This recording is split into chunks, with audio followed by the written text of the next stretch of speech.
Welcome to the next episode of the Porsche Top 5 series.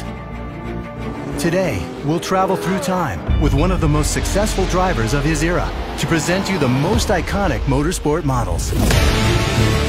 Hello everyone, my name's Derek Bell, and I'm really fortunate enough today to be here to present to you Porsche Motorsport's most iconic 5 cars.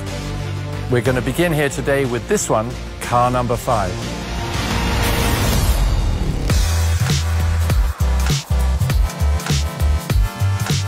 So here we are in the 90s, and during the early 90s, Porsche hadn't really had any success as far as outright victories at Le Mans were concerned. So in 1995, they decided it was time to build a special car to try and win that race yet again.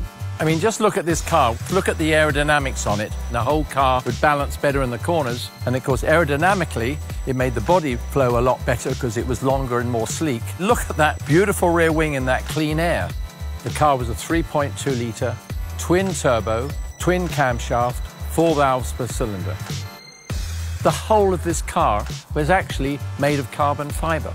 They manufactured 21 of these cars during the short period they were out, and of course they won the Le Mans in 1998. Welcome to the 60s, and this is the Porsche 904, commonly known as the Carrera GTS. 100 models were built to allow them to go into racing, which of course they did with a fervor, as always.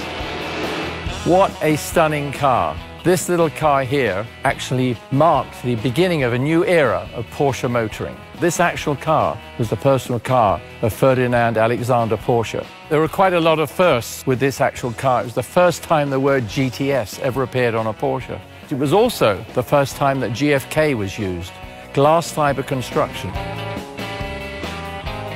Porsche combined that with a steel chassis, and that made it very strong and of course very light at the same time.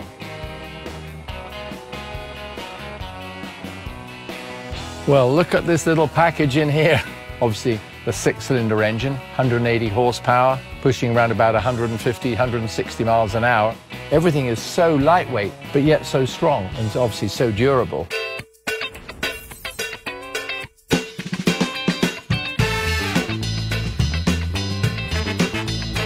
Well, welcome to the 1970s. This is probably the greatest car that ever existed in sports car racing. It set new standards for Porsche worldwide, the Porsche 917. This actual car went on to win Le Mans for the very first time, the very first victory that Porsche ever had in the famous 24 Hours of Le Mans. Well, words almost fail me to talk about a car that meant so much to so many drivers. In my case, that was the story of my life, really, was that car. It made my racing career.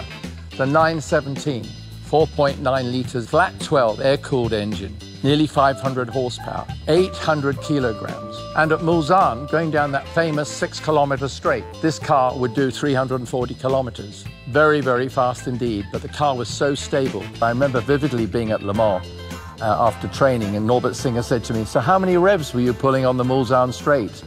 And I said, 8,100. He said, "Oh, that is good, because at 8,200 she blows up." And that's when I really got a good idea of how close the Germans took it to the limit. 25 cars were actually built in the first place. This, believe it or not, is chassis number 1. What a magnificent car. And now, it's the electrifying 80s. This is our number 2, but in my book, it's my number 1.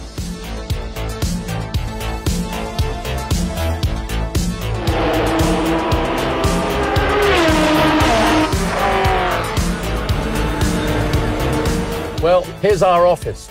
On the way to work, every day we race this car. But what we must remember is that I think the outstanding part of the 956 and the 962 was ground effect. And that really means it sucks the air underneath the car out quicker. And as the air's coming out of the back, quicker than it is over the top, it sucks it down on the road. Turbos need a lot of cooling, and I'm sitting right here on the intake for the actual intercoolers, and there are your 2 exhausts. And when we backed off the throttle or were downshifting into a corner from, let's say, 200 miles an hour, the flames would actually come leaping out of there. It was a fantastic sight. We had an engine that was 3.2 litres and, in fact, had twin turbos and produced something like nearly 800 horsepower in qualifying. all round, it was the most astonishing car, and I think one that none of us will ever forget.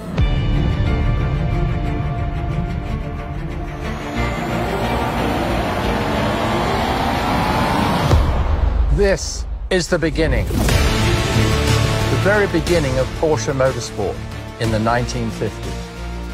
And this is the car that really started it all, the 550 Spider. Beautiful, constructed car. Aluminium over a very, very fine tubular chassis. A very small engine, very agile, very easy to drive, but the beginning of Porsche motorsport.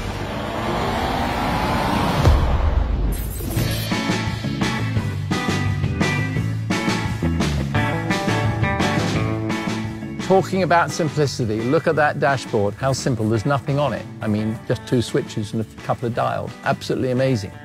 So here we are now, with another bit of simplicity, and you look at it and go, what is all the fuss about? Air-cooled, 1.5 litres, 110 horsepower, obviously little four-cylinder engine. Absolutely magnificent, reliable, and we know that because it went out and did so well in those early races. When I look at this car, it doesn't strike me necessarily as being beautiful, but it does strike me as having this most beautiful, simple line all the way through. I mean, a straight line coming through, there's no big curves in it, it just flows beautifully. When we come to the rear wheel, and there's a slight raising there. They could have kept the body level here and gone down at the back, but they didn't. They put this haunch in it. And that line there is just so typically Porsche. I mean, look at the beauty of it. It's very simple, it's just simplistic. In that year, 1954, it competed in the Carrera Panamericana. Not only did it finish third overall, but it actually won its class. And I'm sure they could never imagine the future that Porsche was going to have in motorsport. So, that concludes our trip into Porsche's iconic top 5 cars. I hope you enjoyed it. We've had a great time. Thank you, girls, for everything you've done. And as they say, all good things must come to an end.